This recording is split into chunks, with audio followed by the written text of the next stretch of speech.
We are live. Ah. Season finale.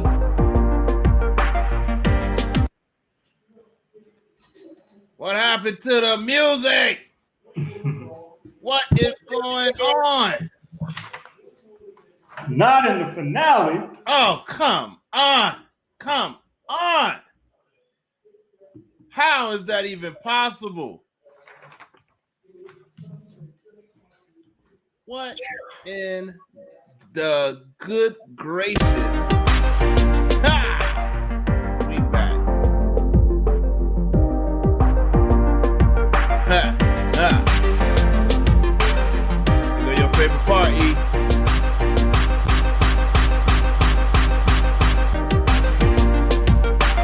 Yeah. Right here.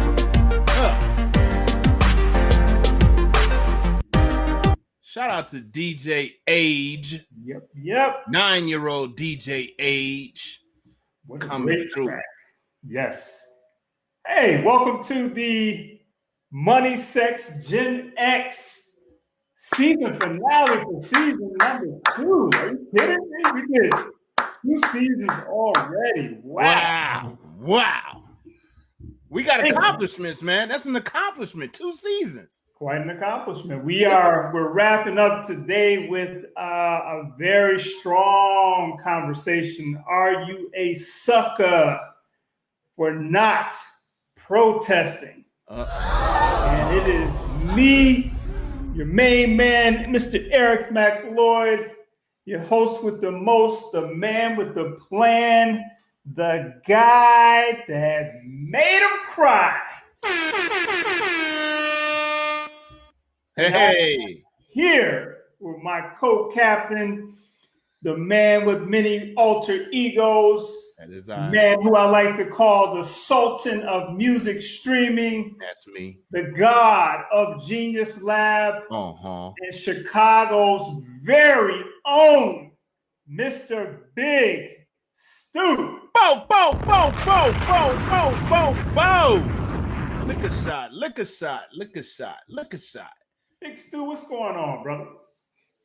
Surviving, thriving, maintaining, forever changing. That's what's happening. What about you, man? Same thing, man. Trying to survive, trying to navigate and hold it down.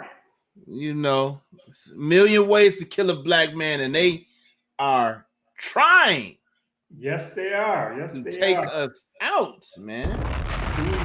Truly, they are trying in multiple different ways. But we're here.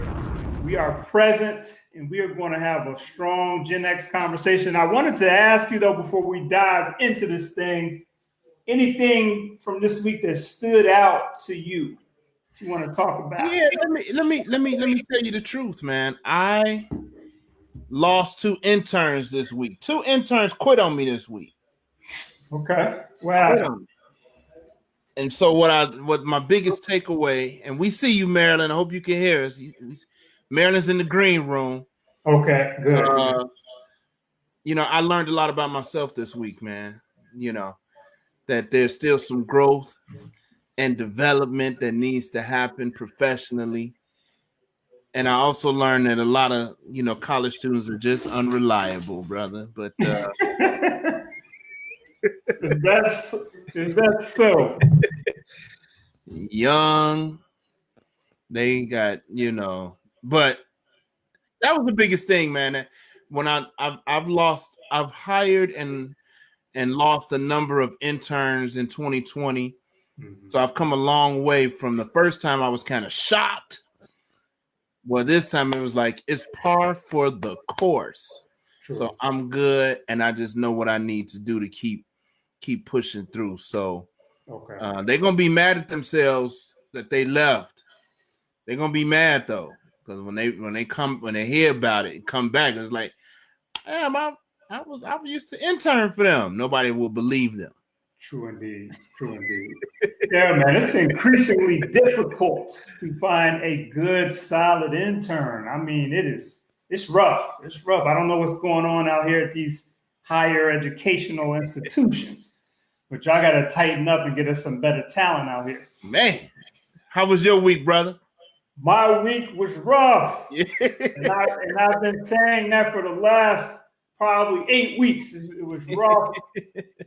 But you know what? My lady and I, we were able to take some time out Friday, yesterday, and we're going to continue on the day after this. Just kind of, we took a in-town vacation. Okay, a staycation. Yeah. So we're doing that, and I feel much better already, and I needed it. I needed it really bad. So yeah. Okay. That's what's up. That's what's up. But we still gonna make it happen. We are here. We got Marilyn the Chef in the house, in the building. What's going on? Hey. It's Sunday. I'm flowing, managing. And you in Brooklyn right now? Brooklyn. So Marilyn, I want to give you a nice introduction, and then you can add on to it so we can let the people know who you be. Mm-hmm. We're gonna blast off into our topic. So we got Marilyn here. She is a native New Yorker. And I want to tell the people, I want to talk about how I became aware of Marilyn. So my lady, Betty, is also a New Yorker, and she had been telling me for some time, like, yo, you need to have Marilyn on your show. I'm like, who is Marilyn? She was like, nah, I'm telling you, like, Marilyn, she has a lot of energy and she's strong. And so whenever me and Betty say somebody is strong, like, I know exactly what she means. She means somebody that has a lot of energy, but is really firm in their convictions. And so I started paying attention to you. And so I know that you are a mother, you are a chef, you are a speaker, you are the owner of Divine Appetite LLC, which you are selling herb-based products called Marilyn the Chef. Yes. So I've been checking you out on Instagram with those videos, and we definitely want to hear more about that. And I think if I have this right, you also do a healthy and civic cooking class in the New York public school system, and also you offer a certificate to people. Okay. Yes. Add on to that. Let us know a little more about who you are. Okay, I'm also a dynamic Black woman from the BX, Bronx, born and raised. Some good yum comes out of the Bronx every day. You know what I mean? I gotta rep because when people ask my culture, because I'm pure American, I'm a 4th generation New Yorker. You know what I mean? I have to rep. My culture is the Bronx. That's my culture. Let me look. Get that to you. Let me get that. Drop the bomb on that. Let me drop the bomb on that. That's where I learned how to respect my elders. That's where I learned how to support my community. That's where I learned how to strive and never die. You know what I mean? How to hold your people down. That's how I learned not to be a cutthroat, ratchet behind. Yeah. You know, that's where I learned. And I just want to rep the Bronx because, it being the poorest congressional district in the nation, we don't get the love we deserve. You know what I mean? So I just wanted to give a shout out. There you go. And, Come on. Yeah, that is what I do. The certificate program is called the Food Educator Certificate Program, and I teach that to adults, usually residential council. Like a lot of housing programs have a resident council where the residents sit on a board of the nonprofit, or they have their committees within the buildings. And a particular organization I work for, Banana Kelly Community Association, they have gardens behind their buildings in the South Bronx, which are super dope.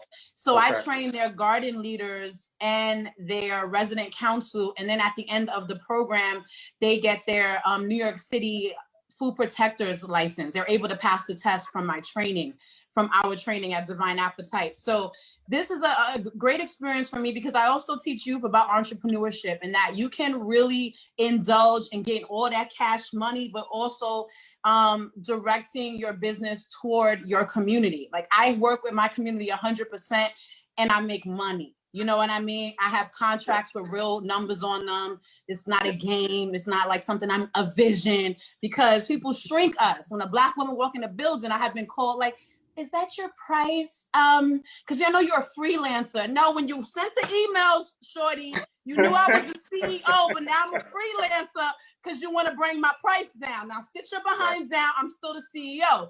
And so that's what I like to bring to classrooms with the healthy and civic cooking class, because I teach them culinary skills. I teach them botany, ecology, learning how to eat locally, understanding a plant and the purpose of eating it. Don't just eat it because you want to get your sexy on, because there's middle schoolers who will focus on belly fat. You know what I mean? That's the world we live in.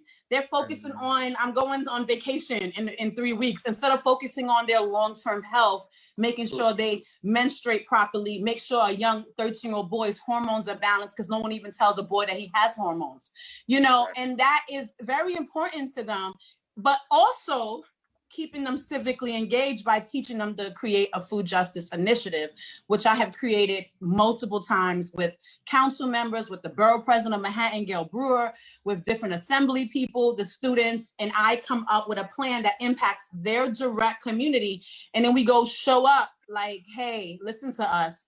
Because for me, the impact that I'm trying to do with this whole thing is like, we fight. Like, I'm a parent. You'll fight on a list, especially in New York City, in this bougie behind city that's very, very poor, but bougie. You know what I mean? They don't care about, it's a lot of food apartheid, lack of access because of your race, right? But we bougie.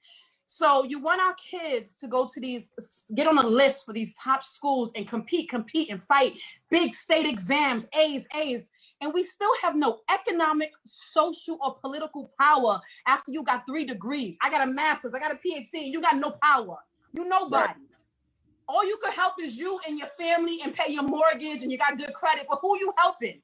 What kind of legacy are you leaving? Okay, I'm glad you got good credit. I'm glad you got life insurance. You want me to applaud you? But like, who you fed this week?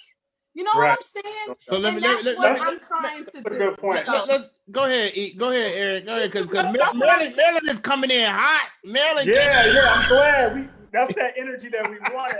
I have so many things that I want to talk to you about what you just said. So first and foremost, and this is on a minor scale, I want to talk to you about this word bougie that you use, right? Because I've been talking to a lot of different people, and I realized that we all have a different meaning when we say that word. So you said New Yorkers are bougie. What did you mean by that when you said that? Okay, I grew up in the Bronx, right? I look at pictures of when I was young, like it was a horrible neighborhood. But when I lived in that neighborhood, I did not know that neighborhood was horrible. Like, all the buildings had graffiti, there was crack lines. I did not see that. I was cute. I went to Catholic school. I was fly. My hair was done every Friday at the salon, washed and set, cute, brand new sneakers, went on vacation every summer. But I lived in the pure hood where the boys would be like, yo, they about to shoot up, go in the building, come out in about a half hour, don't come back out, yo. And we would run in the building, and it would be normal. We sitting in the hallway laughing, talking while the guns are flying. And then we come back outside. Like, that's bouginess. Like, because we were cute.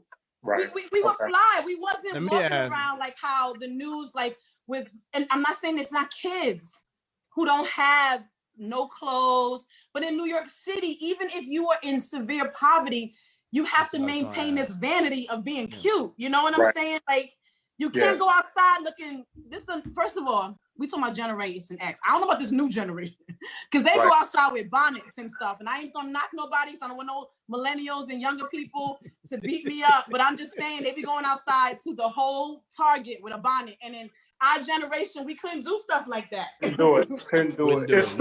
Especially on the East Coast. I mean, you could not do it at all. No. You just couldn't do it. Your whole legacy would be tarnished. You did that. You know what I mean? Was it like that when you were there was some areas, some areas of the city, it was not, it was advised against, in some areas of the city where it was acceptable, straight up. That's where that whole South Side, West Side get into it. West Siders think the South Side is bougie, South Siders think the West Side is ghetto, And so but nah. Yes, but no. Marilyn, I want to ask you, when growing up in the Bronx, and you use the term poverty, were you poor? Probably on paper, but I'm gonna be honest. I'm not gonna sit here because all the people I grew up with were like, if that chick don't stop lying, you know what I mean? I'm not gonna lie. I went on vacation every summer. I went on vacation every summer. And people who were poor, people who were poor didn't do that in the Bronx. You didn't go away to Disney World. You didn't go to Texas. You didn't go to Kansas. You didn't go with family. You didn't go to Catholic school and private school that cost your parents $400 or $500 a month back then. That's not what happened if you were in extreme poverty. I was able to have access to that, even though we had food stamps coming in our house. But we was like it was like the community I live in right now. I live in Brooklyn. I live in a Hasidic Jewish community. They are a high population of food stamp receivers, and I'm not knocking a culture, but they are fly. They also own buildings at the same time. So I figured like it was similar to that. Like my parents don't own no buildings, but they stayed in the hood so that I could have access to other things. If they wouldn't have been able to buy a house and pay a mortgage and also send me to private school. So it was like, stay in the hood. We good here. This our people's anyway. Yeah. And at least I could send my kids and offer them a better environment. I wonder if that was even feeding into that poverty mindset. Like could your people have moved to a better community, but decided to stay there, maybe because of and I'm not here judging your people. No, at all. Your parents who raised you. I'm not scared. I'm just wondering. It's fact. No, absolutely. My mother did not want to leave the hood. In my building, my uncle was a super. My grandmother lived downstairs. My great grandmother lived on the second floor. My aunt lived on the other side of the building. So she had all eyes. They took care of each other's kids. They fed each other. And my dad wanted to move. We actually used to go house shopping.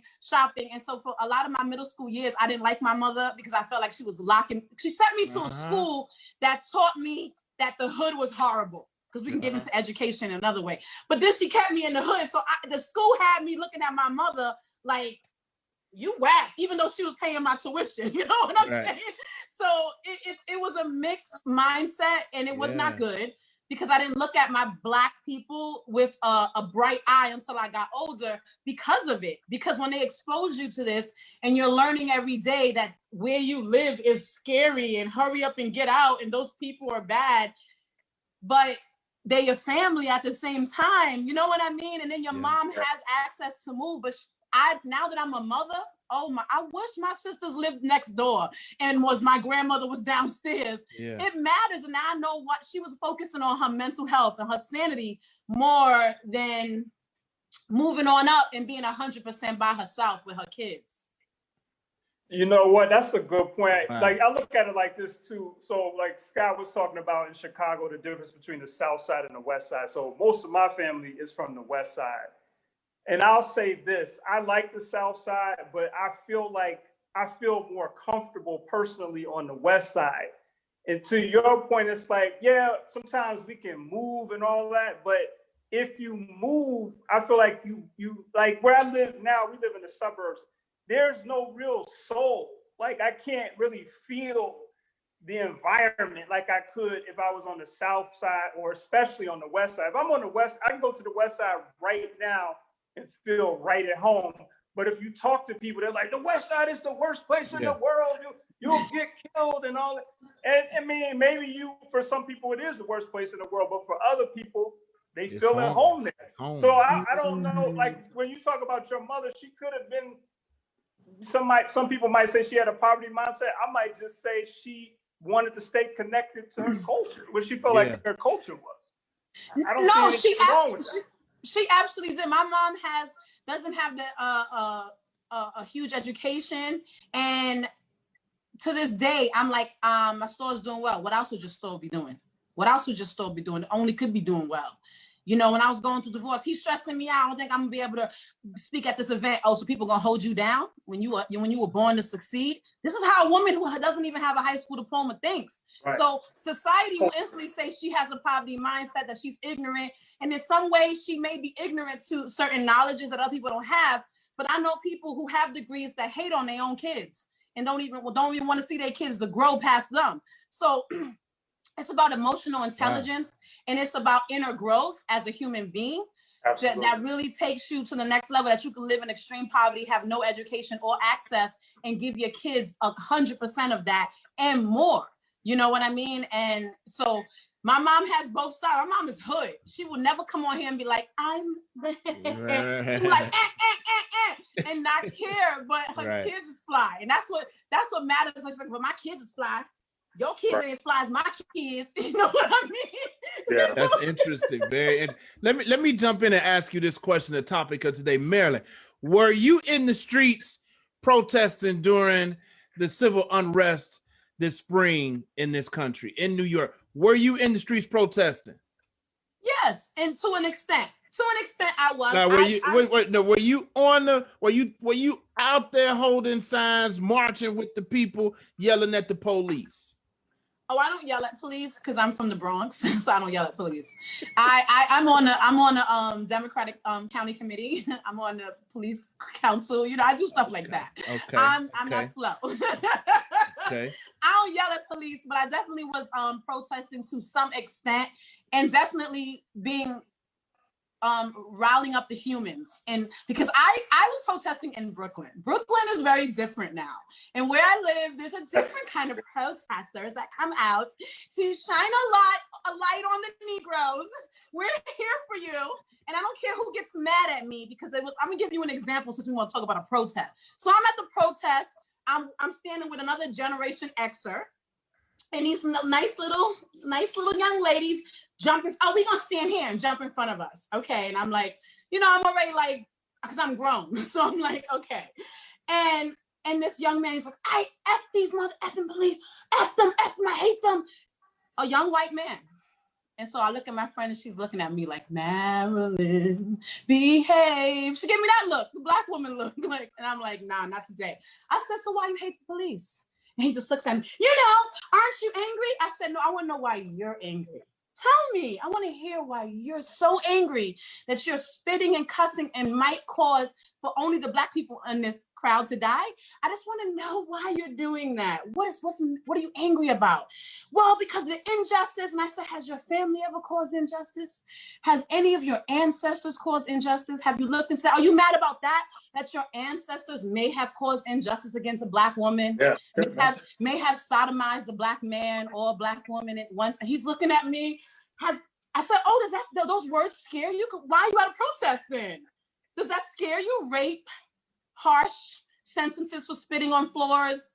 That scares you? Why are you at a protest, my man? Like, why are you here if you really don't want to get to the root at why we even here to begin with?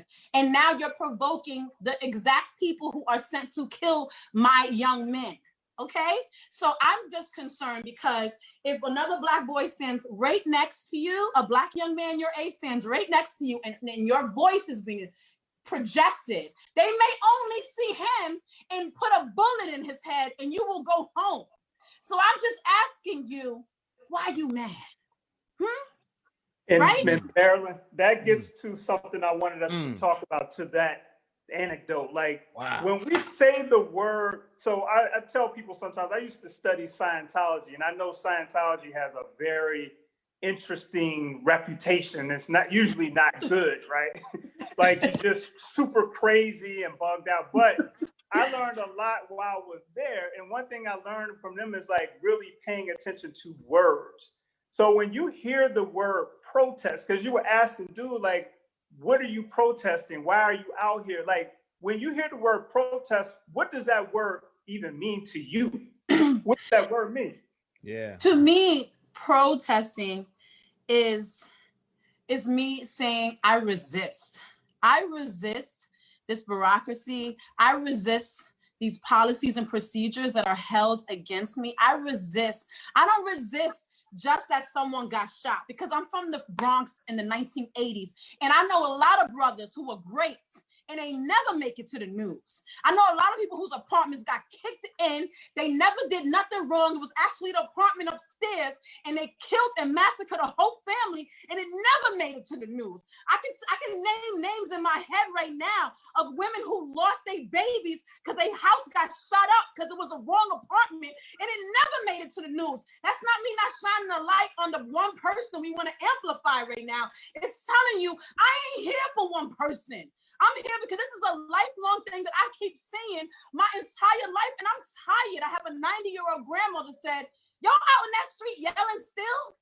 She said, y'all still yelling for being black? You don't know you black? You don't know they don't like you by now? Right. She's like, well, goddamn, I'm gonna die a slave still? We still ain't free? She's 90, was born in this New York City where I have to go get a minority certificate to get my business seen. In a city where my 90-year-old grandmother was born. Why am I'm not protest? It's a resistance. It's where's my reparations? Come on. Right. Man, listen, that's what it means to me. I want to say, mueva de mira, estúpidos. Y'all don't have no damn sense. Y'all sit here and yell and scream, but you see no change. And I'm a purebred Scorpio.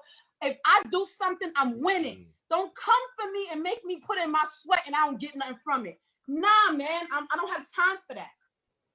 Scorpio season in the building. She's like, man, gee whiz. Marilyn, come through, Marilyn. Come Big through, two. Marilyn. She threw in some Spanish in there. English on us. Pure New Yorker right there. Very wow. True. Wow. Yeah. We sleeping. We should have been had Marilyn on the show, man. That's what Betty kept telling me. Like, when you gonna get Marilyn on the show? Wow, Marilyn, you looking to come join us for season 3? I'm ready. Man, I'm ready. Talk about spicy. That's what's up. Eric, did you protest? You was gonna ask me the same thing. What was you gonna ask, E? Go ahead. Nah, so I want to ask you directly, my brother, based on what we just defined as a protest. Are you a sucker for not protesting? Wait a minute. Are you a sucker for not? You first have to say we have to first say, did I even protest or not? Yeah, you a sucker for not? I tell you what, it's just the general question. Yeah, you a sucker for not protesting. Yes. Hold on, though. Make sure you understand something. Like, it's always something that somebody feel like you should be protesting about that you're not. Facts. Remember that. Facts, so you might, even if you did protest, the couple of things that you didn't protest about, are you a sucker for that? That's what I want to know. No. I don't know. Your question is kind of double loaded today.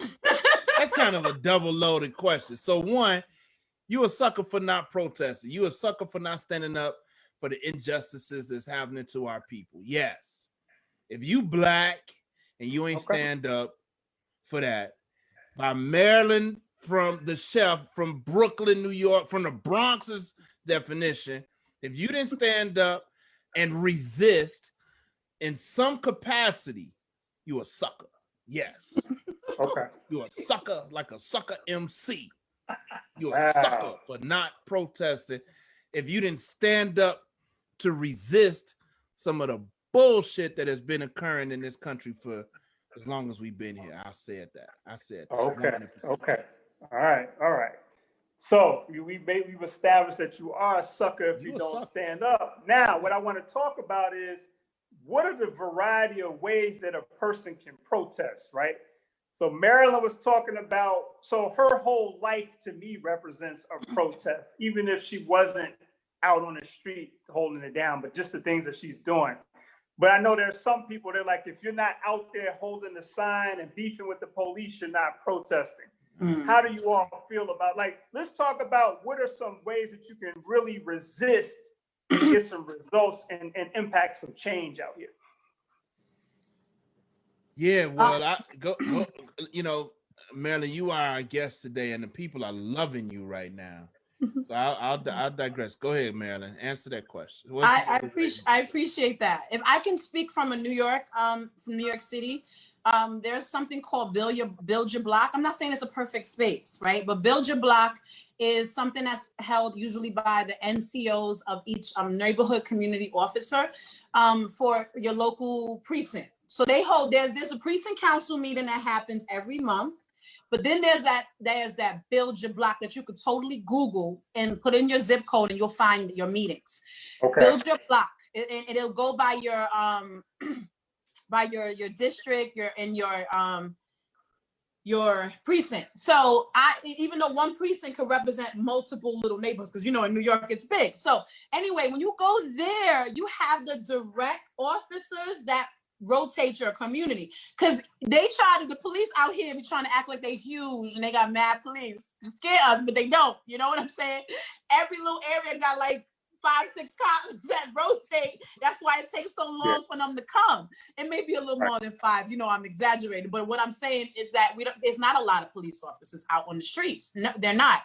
So when you go there, you get to meet them face to face, and then when people like me show up and a few of the elders, we get to make them uncomfortable, and not in a way where we're being derogatory or trying to shame them, because they are human beings. I love some Black men. Big up to Black men, because most of them a lot of them in my neighborhood are Black men, male cops, and then we do have female cops. But the ones that they usually send out to those events are the Black male cops, right? And the first thing is I don't believe in emasculation of men, because then I think that makes me a sucker. And I'm a purebred woman, and that's not for me. So I come in love, but I also have a level of accountability that I want to make to anyone that puts on that uniform. If you are not accountable and you got an ego issue and you got some mental health trauma that you have not addressed, then you need to go to therapy and get some other freaking help before you throw up your hands on my child, And we will hear some coonish kind of behaviors. Like, I just need all of you guys, the blackface, talking about a blackface, but I'm doing the voice. I need all of you guys to just go to school, cop comes, submit, have all your paperwork ready, and then it's time for me to talk. And they like, oh God, help us. Because I stir up the whole place and let them know that I am not your pet hamster that has to submit to you. Like, I pay taxes, my man. And if you come to my car, I might be nervous and forgot where my paperwork is, because I'm not used to guns being drawn on me for no reason. So slow down and please go back and take a class on emotional intelligence. Thank you. But you can't do that on the block, yelling at a cop while he's on duty. Right. You can't talk to them. And that when they got that uniform on the outside, they're another person. They got to put on this armor in this mindset for that moment, but you catch them when they're vulnerable, you get to have a conversation. They're not going to flip on you and cuss you out and try to attack you like they be doing in the streets, but they're going to tell you their side. Sometimes I'm having a hard day. You get to hear that vulnerable side. And I'm in the middle of divorce. I'm in the middle of divorce and I had to take some time off work, and they told me I didn't have a choice. I had to go to work even though I was grieving. So now we're talking about their mental health being neglected. You start seeing them as a human, like, oh, so this Black man right here is having an emotional moment and can't handle it, tells you that, and you still make him go to work and be out in these streets, and I would not know that until I went to Build a Block, because then they open up more. So those are some of the ways. Go to your monthly council meeting. The people in the council, especially out here in New York, are a variety of cultures, and they say things like, the Blacks. I said, did they just say the Blacks? And then now when you're walking by them in the street, you're like, I know you, the racist. I don't have to assume. I don't have to be on Instagram reposting a picture thinking I did something, but I can see who is impacting us, because local legislation is who creates these laws, who creates these policies and procedures that lock our ass up, or that allows somebody to bully your child, or that keeps police that have not had a physical or a mental health evaluation in years going in our high schools, that keeps metal detectors in our schools, that passes the budget. Who passes these school budgets? You think Trump is passing the school budget in your local community? No, Trump is making sure your kids get books. You know what I'm saying? Like, we have to get a little bit more local. Local legislation are who create these laws, put things in place. Our judges, and that's why I'm on county committee. Anyone can try to join county committee. You get elected in, you get a few votes from your neighborhood, and then you're a part of county committee.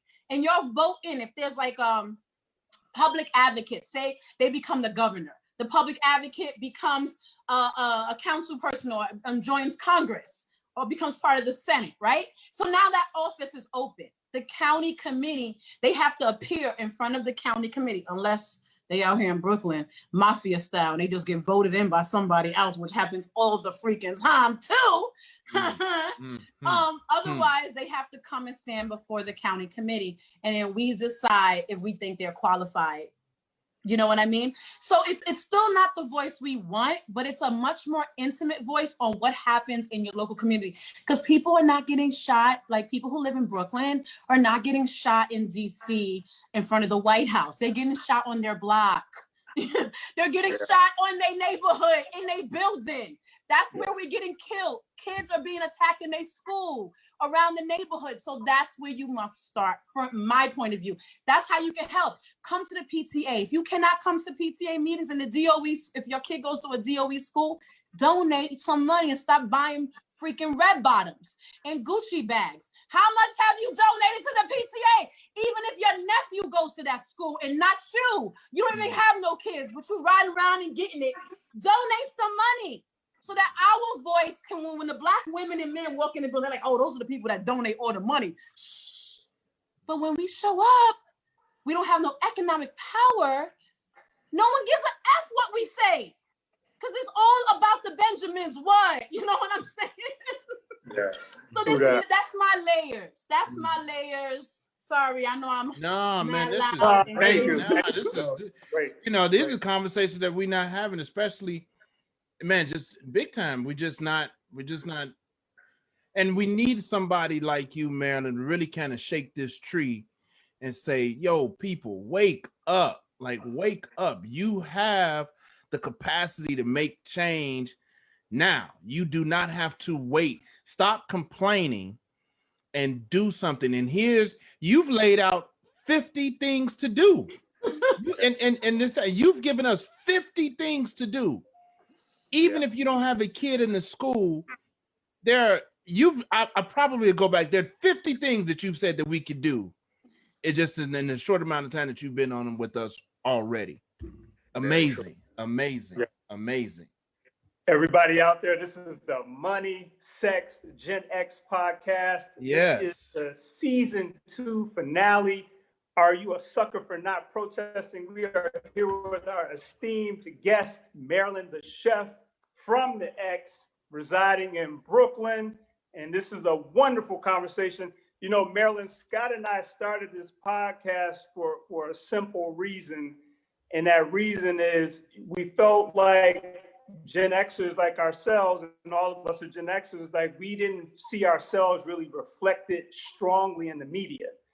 Every time I would go research anything that had to do with Gen X, it was always, oh, they're the lost generation, the latchkey kids, you know, they're just stupid and all of that. And it's like, we wanted to let people know, like, you don't have to only be a celebrity to have a voice as a Gen Xer. You know what I mean? Like, we hear from Jay-Z and Chris Rock and all these people, love all of them, right? They're Gen Xers or whatever. But like, what about the person that's just out here taking care of business on a day-to-day basis? What do they have to say?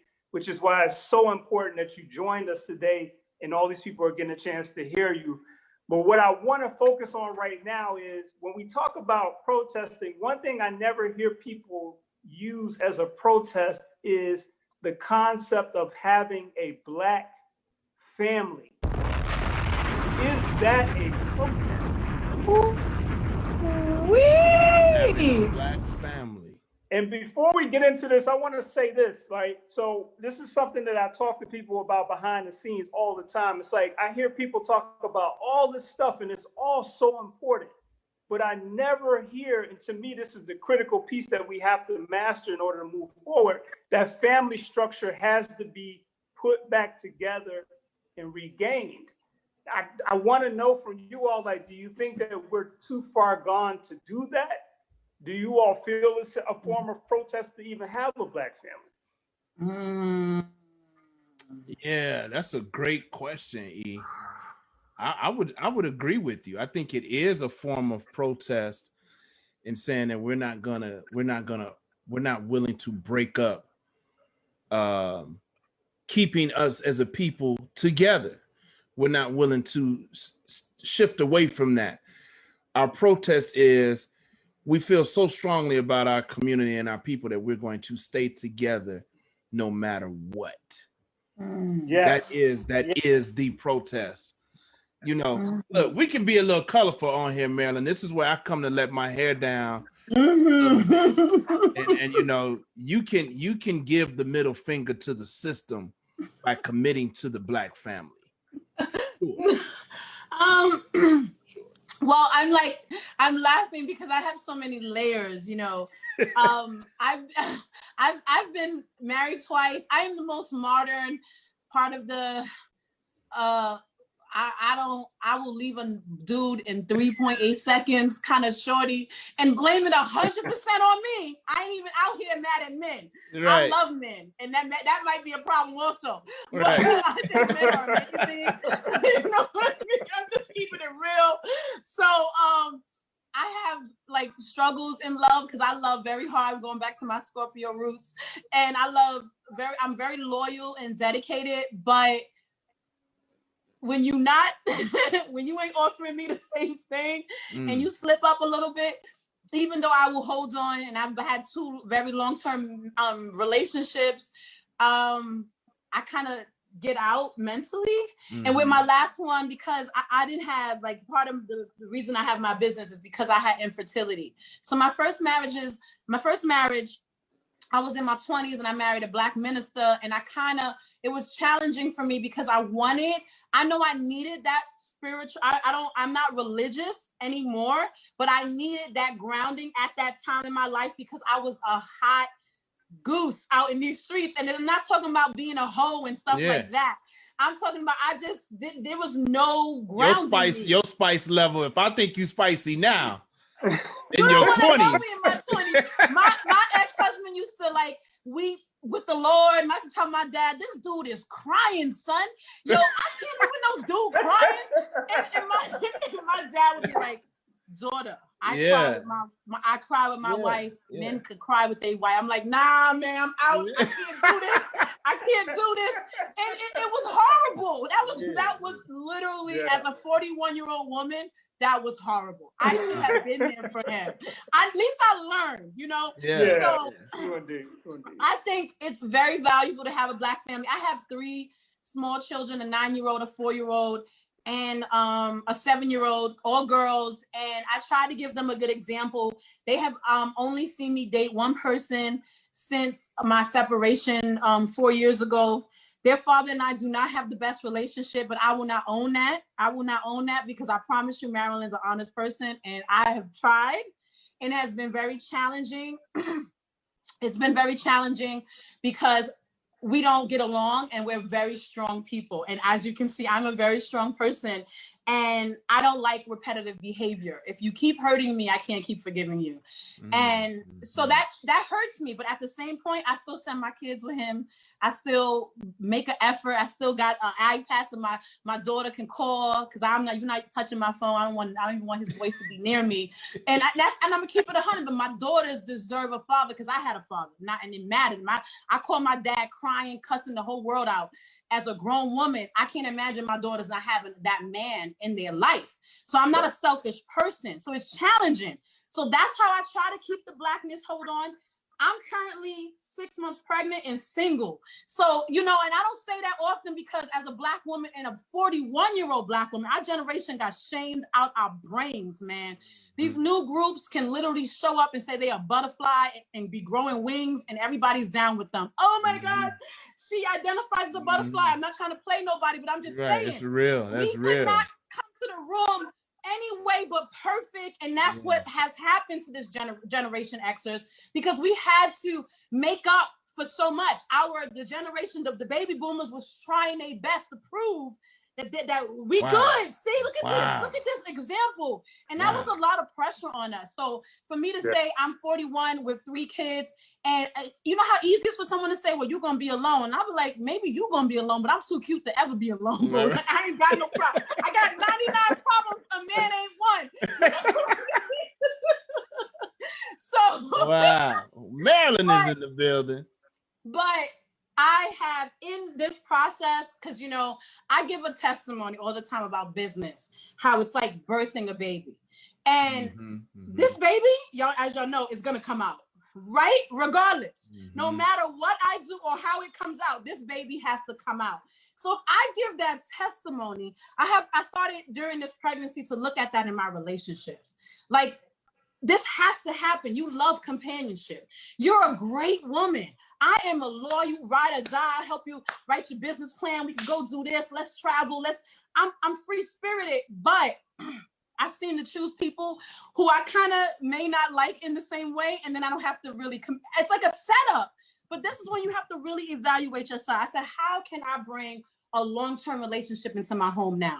Now that I have 4 daughters, I'm going to have 4 daughters. How can I bring a long-term relationship here? So I have to work on Marilyn. And I saw, you're setting yourself up. You're picking people that you know good and well. They ain't gonna think you, they ain't gonna be able to handle you. They're like, this chick got a new vision every 6 months. I make it happen though, but everyone can't handle that. That's too much for some people. Just want to live the little house on the prairie life, and that ain't Marilyn. You know what I mean? I ain't no little house on the prairie kind of woman, you know. And that's what I had to come to terms with. Who is Marilyn? Do you like her? Do you want her to stick around? Okay, so make sure you ask and attract someone who can like Marilyn, not come here to fix Marilyn, heal Marilyn, because Marilyn is whole, 14 years of therapy. I put in the work, but someone who come in up, like bring light, can lift you, can show you even better way. And I have not come across, you know, and I also don't, I'm gonna just say this. I know I'm talking a lot, but I'm gonna just tell you this, since y'all got me confessing my whole love life. Come through. You know, I don't really date men my age. You know, I don't be into no 50-year-old men, like 42, 48. They don't like me. I'm too much. They want, and it's like they say, I know I meet guys, they're like 50, they dating 30-something-year-olds. And they be like, but you act like you in your 30s, but isn't that who you date? I may have the energy of a 28-year-old, but I have a mind of a grown woman, because I've been paying rent in my own apartment since I was 17 years old, and I'm stable. It's very different, but I love to go out and dance at the same time. And a woman in her 40s, since this is money, sex, and Generation X, a woman in her 40s at her highest of her sexual peak. That's when we hit our peak scientifically, not exactly men, but women hit their peak between like 38 and 48. We're on fire. And some people in 52 ain't on fire like my fire. And I'm not trying to get bored as a grown woman. Like, nobody got time for that. So that I'm affirming, you know what, if I want to date someone who's 35, I could find someone who's 35 and stable and can keep up with me and successful. Because when I say I want to date someone 30, like, but you, what if Eric or Big Stu could be like, yo, I got me this beautiful 30-year-old woman. She's powerful. Let me say I got a 30-year-old man. Yeah. Hey. And I do have a 30-year-old woman that's powerful. Like, me and Stu don't date women our age. I mean, we don't. I get it. I understand it. I understand it totally. But that's the thing too. I want to talk about. It's like, I feel like Generation X, do we have problems when it comes to relationships? Because I've had my share of problems too. Like, we just feel like we consistently want to deal with people that we know are not good for us. I don't know what every Generation X I talk to, or is that just people? Yeah, I think Marilyn hit it on the head. Like, we're the last generation that we didn't have freedom for how you had to show up. You had to show up this way. And it was the way that our parents said you had to show up. You had to juxtaposition as everything was okay. We were the last generation of that. So forget what your emotional state was. Forget what you better show up like you got it all figured out and don't embarrass me, and put it together and go to school and get a job and hold it together. There is nothing else. And now we got a new generation that you can identify as a basketball if you want to. I'm a basketball. Yeah. You know, I'm human, but I'm a basketball. Refer to me as, you know, basketball. You know. But I wonder, are there relationships? So you're a basketball, right? Is I'm a the basketball. basketball's relationship any better than ours? You know, but you don't get to judge me because you can't judge me. So keep your judgments for yourself. So take me as I am today. Tomorrow I'm going to identify as soap. You know, whatever. And then I'm gonna judge you because you don't want to be soap. See, that's the real hypocrisy. thing. That's the hypocrisy. So I don't care anybody. You can come to my class. You can come to a panel with me. You could be man, woman, he, male, she, male, whatever. I don't care. But then you'll tell me who I gotta identify. I gotta use pronouns. I have to do. That's not fair. That's not equality. I agree with that. Like, look, we got comedians. Comedians can't even tell real jokes anymore because they in their feelings about the jokes nowadays. It's like, it's crazy. So it's not us, bro. It's what society has placed upon us. It's a little bit, but society has placed it's a little bit. Place some of this on us. Okay, let's I think Generation X, we have a problem when it comes to relationships. We gotta admit it. Let me go to some of the comments. Ursula Phoenix says, as Gen Xers, we have a strong role identity in a world that has none. It's sad that love has no body parts. That's confusing, is what she says. My man Daryl K. Roberts calling from Brooklyn as well, chiming in. He says we got to get him on the show. Going back a little bit, Myla Robinson says economic protesting is a form of protesting, and they love you, Marilyn. They love you. Marilyn is on fire. Marilyn is 100% New Yorker, my girl. No doubt. Marilyn is right. You know, wow, Marilyn, I never looked at it like that before when you were talking about other ways to protest. Degrees don't build legacies is what Betty said. I mean, it's on fire in here, Marilyn. This is awesome from Rochelle Green. It is absolutely on fire. People got something to say. Yes.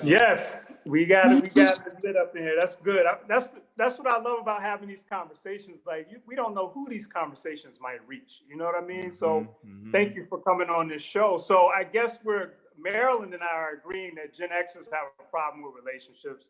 Big Stu, I don't think he really going for that. Well, but at the end of the day, huh? I'm a divorcee. I'm a divorcee. Okay. I'm in the second. I got a new family. You know, me and my lady got 1-year-old twins. As I approach 50, I'll be 50 in less than 5 months with 1-year-olds. So. Wow. You know, I'm feeling you, Marilyn. I dig it. I'm right where you at. It's like, what? You know what I mean? We here. But I think I understand. Right. Right. But I think I get it. What I'm saying about relationships is like, no, I think, we know Generation X knows what it takes to be in successful relationships. I think we know it. Showing up is another thing. Executing is another, but I think we know from our ancestors, they've taught us how to be in successful relationships. Whether or not we do it is another thing, but we know better. We know better for sure. We know. We need to have an episode on that because I'm about to disagree with you on that. The people before me definitely didn't know how to have a good relationship. Are you kidding me? Well, that is contradictory. That's why I'm having problems now. You know what I mean? That is contradictory. No way. But I get it. And see, but this ain't the relationship episode. But they showed us some bullshit. They showed us some bullshit, but they knew better. They did show commitment. They showed a commitment that we see. They didn't necessarily have a good relationship, but they were committed. That's how stressed out. They stressed out, cussing. He don't do this. He don't do this.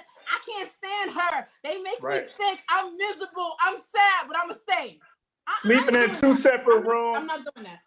Yeah, sleeping in two separate rooms and all that type of stuff. You know what I mean? Like, that's not a good relationship. And we all have seen that too many times. We've seen it. From that generation. So, but yeah, I mean, I do want to end this with, I think that the family structure has to be a critical part of the equation as we move forward into this protest.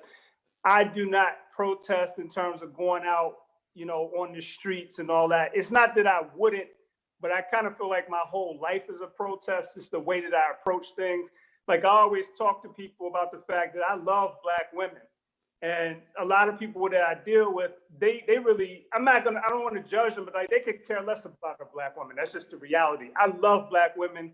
And I always say that all the time. And to me, that's a protest. You know what I mean? Because I'm not acting, that's for real. Big Stu is the same way. We love Black women. That's a protest. We are big on business and commerce and helping people build wealth versus just walking around acting like you got money. We all did that when we were younger. We were the masters of acting like we had money and we didn't have nothing. You know what I mean? So that's how we protest. Taking care of our kids on a day-to-day basis and making sure they have the knowledge to show and prove who they are in society. That's a protest. You know what I mean? So that's how I get busy with my protesting on a daily basis. And for you being from the BX, Maryland, I want to say this while I'm on the show. Some of my best friends in the world are from the Bronx and Brooklyn. And I find the people from the Bronx to be some of the most genuine human beings on the planet Earth. Because one thing about a person from the Bronx, we could go to California. If you got a person from the Bronx with you, they're going to hold you down. Period. You know what I mean? Period, point blank. And I love that because everybody's not going to do that. You know what I mean? So I wanted to shout out the Bronx and I wanted to shout out Brooklyn. Before we leave, though, can I ask you this question? This is kind of off topic. I know for a fact that the Bronx and Brooklyn are very different.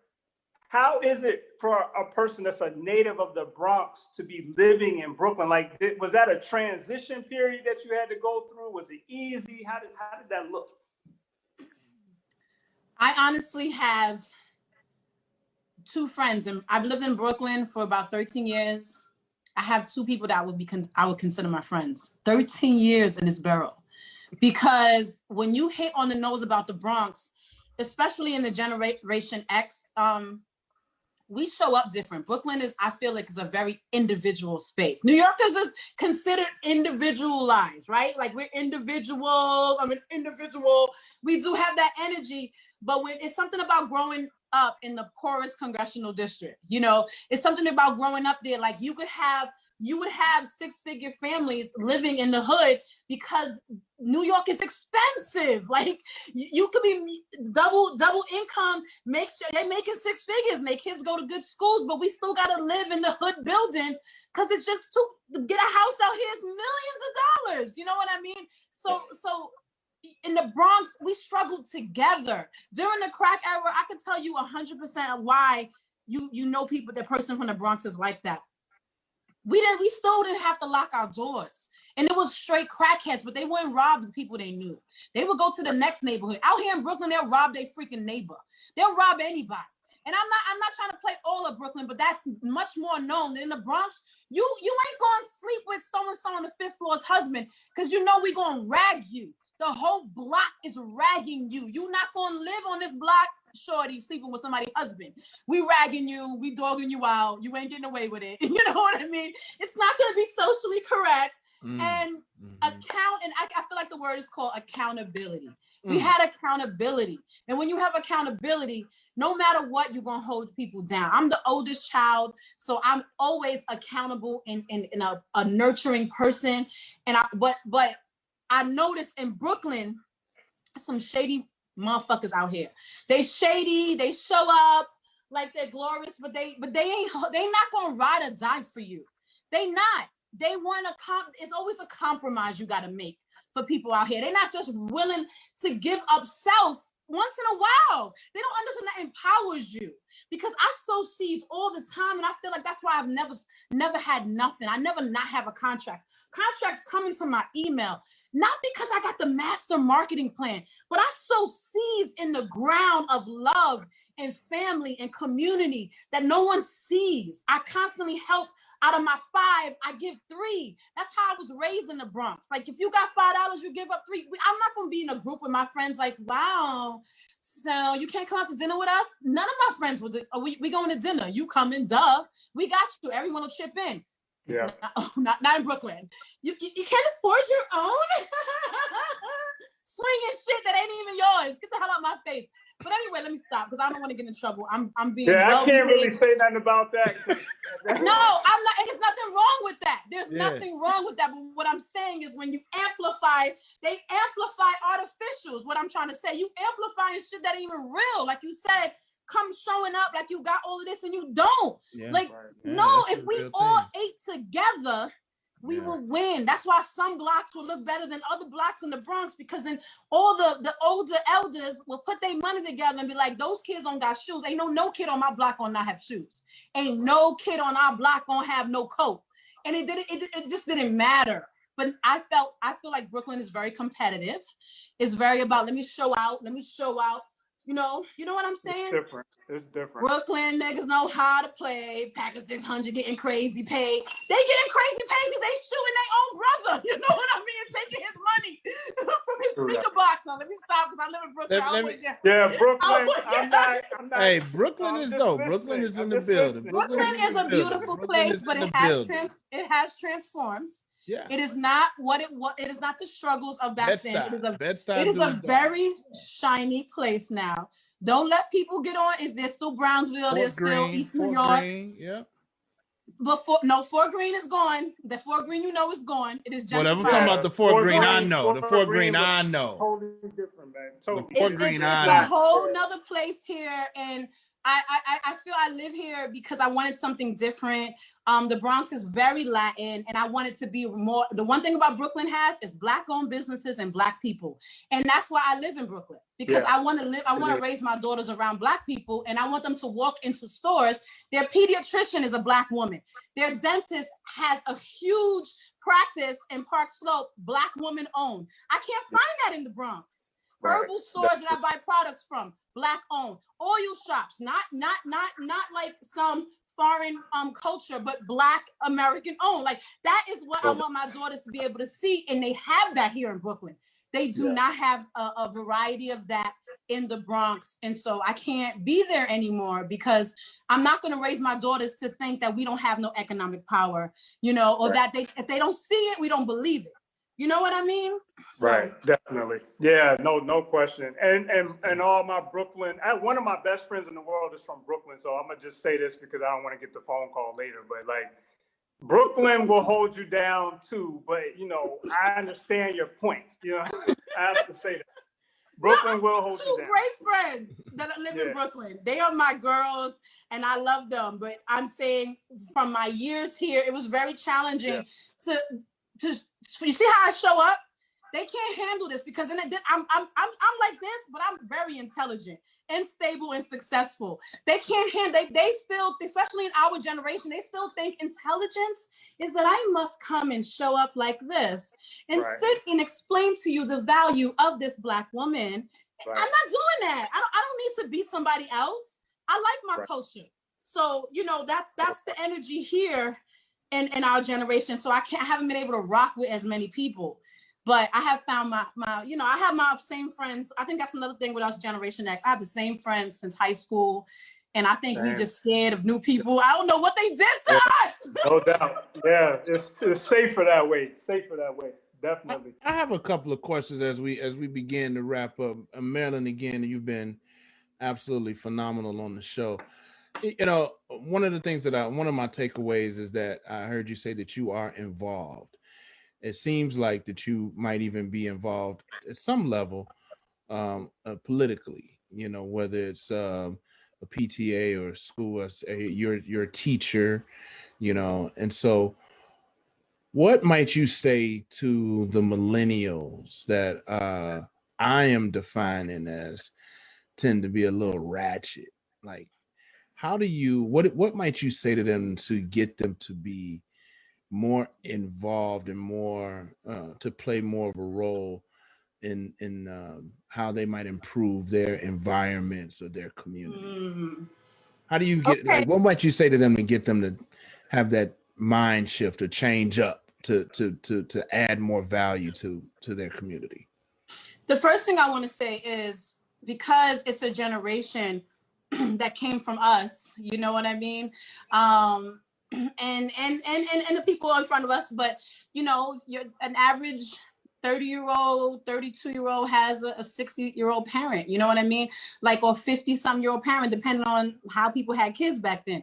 I want to just say that when you don't show up when you don't walk in a room, what do they call that? Marching band style, where everybody you got is winning, kind of shows me that you whack, that you ain't really got nothing, and that you're insecure.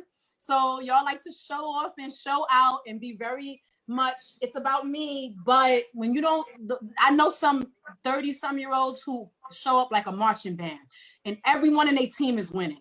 That is where you see value. Value comes in numbers. Value is not one person doing something big and they made it out and you bragging about it all the time. That's corny. Okay, but let's talk about that for 1 second before you go to the next point. Let's talk about showing up like you winning. Like, because to showing up like you women to that audience that I'm talking about may be showing up with the red bottoms and the weaves and the bag. I'm winning.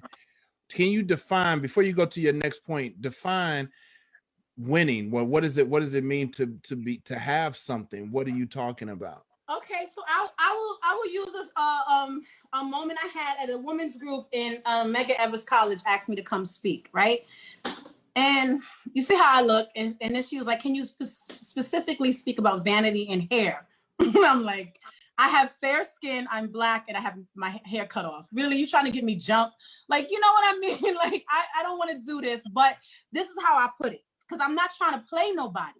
I'm trying to tell people that if you're insulted, because I say, when you wake up at 6 a.m., you are the sexiest, most beautiful human I've ever seen.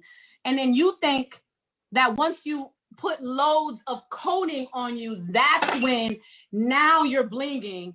That scares me. That connects to mental health.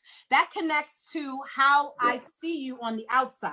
Like, wait, let me sit back and say, you're like, you know, those videos they did, you know how they would do the video and it'd be a time lapse. First they'll have a bonnet and in the end they would have the different outfit and makeup and then they were like beautiful. You know those things they were doing on social media, the video. So I was like, I told my friends we should do a video with us with our hair like and makeup on, then wipe it off, and in the end we in our workout outfit. Like now I'm beautiful. Now I'm pretty.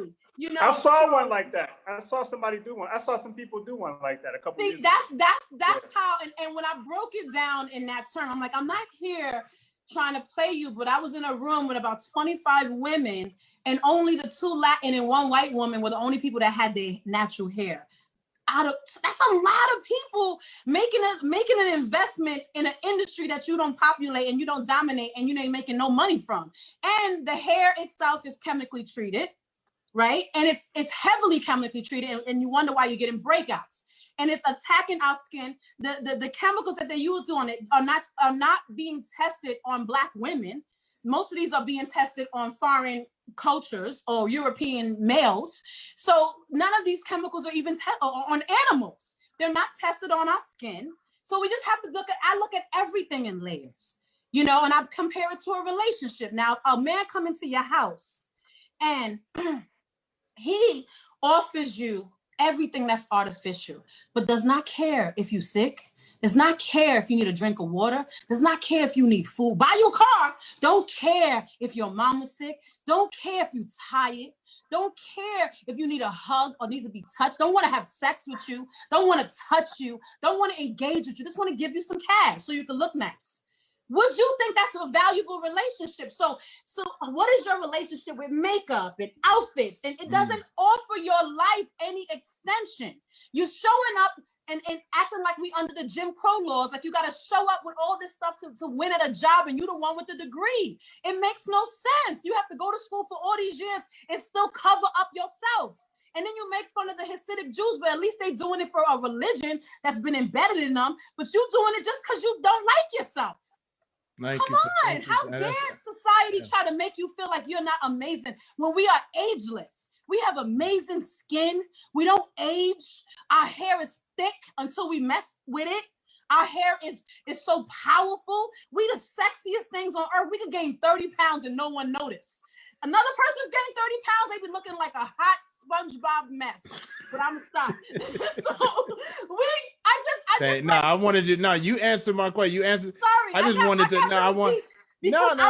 good. I really want us. And then the second thing I want to say is I'm just not gonna talk about 30-some-year-old Black men because I like y'all. I ain't talking about you, baby. Give me a call, Marilyn The Chef. No, I'm joking. No, I want to say for the men, you are millennial men. Y'all have a lot more vulnerability, and I applaud that. But make sure we understand your hormones and the balance of estrogen and testosterone, because at times it's a little too much, especially if y'all want to date older women, and especially if you want to lead. You can't lead if you're leading with your mama's issues. Get help. Right. If you're going to be vulnerable and say, my mental health, have you ever been to therapy? Because I hate when people say they mental health and they never been helped. I've been to therapy. So did you do the work? Because I can't keep hearing you talk about mental health and you're not doing anything. And this is what I've seen. Like, if we're the millennials always talking about vulnerability, how I feel, emotions. But how many of them will actually go do the work? Are y'all signed up for therapy in a consistent, not for 3 days, not for 6 weeks, but for a year, especially with some of the traumas they've endured. Mm-hmm. So I'm grateful for all the beauty that they show up with, but please back it up. Back that thing up. You got to back it up. I need you to back it up, because you're going to enter a room where people like us are going to hurt your feelings, and you're going to have to be able to not tear us down. And then I'm going to close. Let me just say this. When we're dealing, I don't like to say white supremacy, because I don't think no white person is supreme over me, my kids, or anyone out there. I don't think they privileged, none of that. But I'm going to say, under this white culture, we have been robbed of our rights, right? We know this. So now y'all fight for rights. Y'all have a voice. You want to be non-binary. You want to wear your hair the way you want. You want to talk about mental health, right? But y'all still the most judgmental, in debt, mad degrees, and can't pay your bills, cars that you can't pay for generation. So if you're going to get that free, really get free. Because now you come and try to suppress me. You try to suppress Abuela because she still believes in Jesus, and now you don't, and you are African spiritualist, and I'm grateful for you, but why Abuela got to get shamed? Because that's exactly what white oppressors did to us. So you're just repeating the behaviors of your oppressors. You're not doing it in a better way. You're not shining a light. You're still judging people. You're still hurting people. You're still telling people, this is the way because we made it. We said so. What difference is that than the colonialism, right? That's all I'm saying. If we're going to show up and do better, let's really do better, not fake like we are. Let's do better and not fake like we are. Let me give it to her, dog, because she just dropped a few bombs. Few bombs. A few bombs and too many fuels. Marilyn in the building. I love you, millennial men. Yeah, I'm sure they'll be in your DMs later on. No, they're gonna be. Definitely. You know, they'll get with you. What a great show today! What a great show! Wow. So much. This is gonna be one that I definitely go back and rewatch immediately, just to catch everything that we talked about.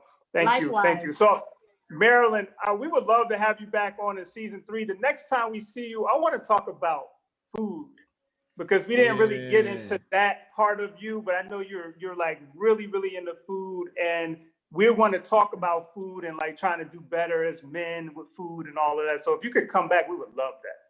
Love to have you back. Absolutely. Absolutely. And before I come back, while you're waiting for me, y'all can go directly to divineappetite.com. I have smoothie boosts there. I even have some for men. I have one called Nonstop for our Generation X, which helps with your libido. It is unisex, naturally supports you. I have Fertile Guy. Some people are dealing with infertility that are men.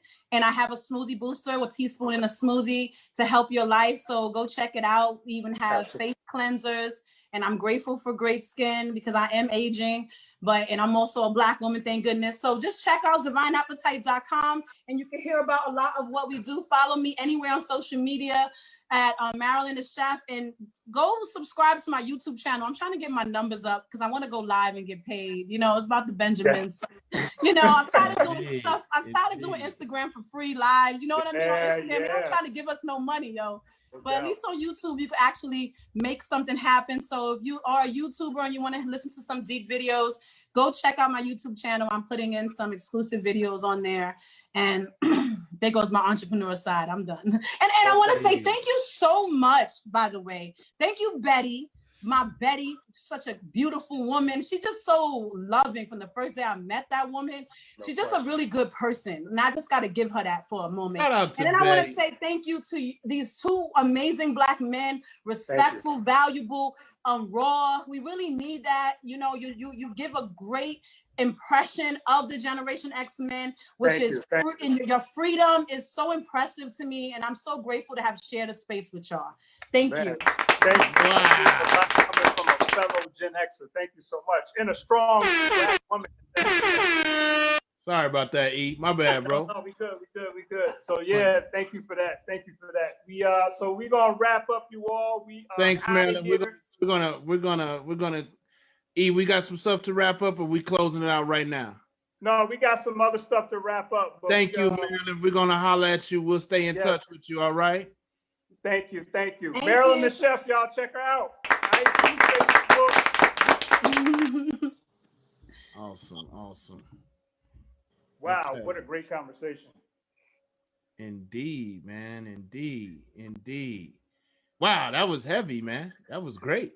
That was heavy. I gotta go back and listen to that one today. Yeah. That was exciting, man. That got my blood flowing, man. That was that was great. That was good. That real Gen X conversation. And Brooklyn and Bronx combo. That was great, man. Dang, good luck, Betty. Thanks, Betty. Yes, Betty is a connector. So you want to get connected to the right people, Betty. And you know what? Nelson Career Curators, and they've sponsored some of our episodes, but check out Nelson Career Curators. You want to get connected to the right people to move your situation forward. Betty Nelson and Nelson are the people to talk to. So do that. All right, we got a couple things we got to do. So are we going to run through our actual? We did a little bit of actual facts, but are we going to run through our characters from corporate today? Man, we may as well, right? I know we way over time. We way over, man, but I think we can make it work. It's the season finale. Finale. We go a little extra, man. Okay, all right. So here's our characters from corporate submission. And if we got any new MSG family today, characters from corporate is really just an outlet for us to talk about situations that we've all experienced in corporate. Sometimes it focuses on a specific person that you consider a character. That person might be yourself. It might be your boss. It could be anybody. But we want you to all to keep sending us these stories. So today, our story is, this man says, I'm a 38-year-old Black male. I live in Houston, Texas. Okay. All right. Shout out to Houston. I'm an engineer. I graduated from an HBCU. I don't want to say which one. That's fine. Mm-hmm. Currently work for Fortune 500. Don't want to say which one. That's fine. Mm-hmm. And he says, I have gotten into a habit of bullying my coworkers, especially my direct reports. And recently, one of the people that I had been bullying tried to commit suicide. Oh, come on, brother. Come on now. Oh. He says, I don't know if it directly had anything to do with me, but I'm sure I didn't help. I realize I want to change after this situation, but wonder how I got to this point.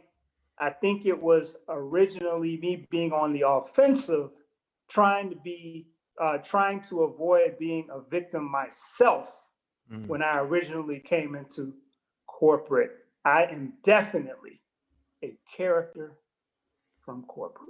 Wow. That's tough. Sorry to hear that, Houston. Houston, we have a problem, but I'm glad you self-identified, brother. Man, H-Town, that's rough, man. Yeah, I'm You sorry, say you man. bullying people on the job and this person committed suicide. I would really hope it wasn't directly related to you. You hope not, but he feel it. He know what he feeling. You know he has something to do with it. He might not have been the thing, but he didn't stop it. You know, he added on. So that's sorry to hear that, brother. I hope you find your peace and atone, man. But that was the first start in sharing your story and admitting it, man. I hope you don't. Yeah, thank you for sharing, but you know you got to do better, brother. I will ask you, Stu, quickly, have you bullied or been bullied in corporate? No, not in corporate. Probably have been bullied by the establishment a few times. I know I have. Okay. Pushed around like a pinball in a pinball machine. I've been there. But I've never bullied anybody in corporate or workplace environment at all. No. Okay, that's good to hear. How about you, man? I've been very arrogant in corporate environments. I don't think I've bullied anybody. I'm pretty humble guy at this point in life, but I've been an a-hole.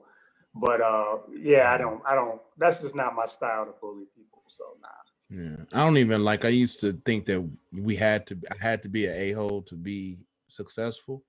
Yeah, I don't even believe that anymore. So I'm not even interested in being an asshole, man. I prefer to be a little bit more humble, man. To these same here. I think we were all scared, trying to cover up fears and insecurities that we had. So okay, well, H-Town, I hope you get some help for that, and thank you for sharing. Though I like the rawness of the story.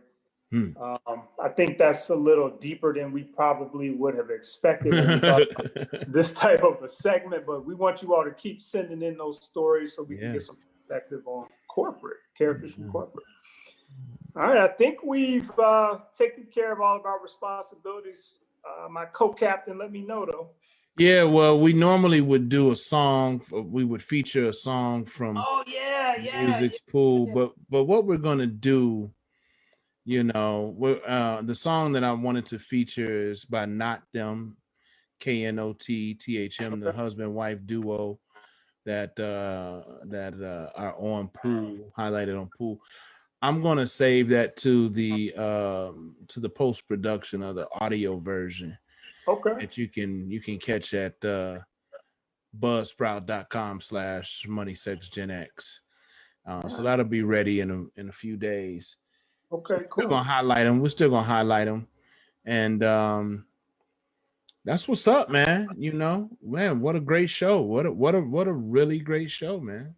What a great show! You got any closing thoughts on this season 2 that we just wrapped? We'll reflect. I mean, I think overall, I'm glad we got through it. I mean, I'm glad we keep pushing. And, I guess it's not really a closing thought for me, but it may be a closing thought for everybody who will watch this. If you get to this part and listening, pursue your dreams. Go after it. Don't let anybody get in the way. It's going to get tough. It's not always easy. It's not always sweet. But don't let that stop you. Do not let it, even when you want to give up, don't give up. Absolutely, man. Keep going. Just stop stopping. Quit quitting. Keep going, man. Just keep going. That's my takeaway from season 2. All right. Well, my last comment is this, doing a podcast is a lot of work, as one could imagine. And I don't know, hopefully you won't mind me sharing this, Stu, but, Stu and I, our energy really hasn't been that great this season. I wouldn't say we put on a good show, but when we're talking in the pregame, we're like, man, this week was crazy and all that. So to Big Stu's point, it's like, even though we had a lot of adversities in our personal lives this season, we still showed up each week and tried to put out a really dope show for you all. So hopefully, you all appreciate that. But we had a rough 7 weeks, you know what I mean? So we're gonna get through it. But season 3 is going to be, hopefully we get to a better energy as far as our personal situations. But thank you all for showing up, and we'll see you in season 3. See you in season 3. Peace. Peace.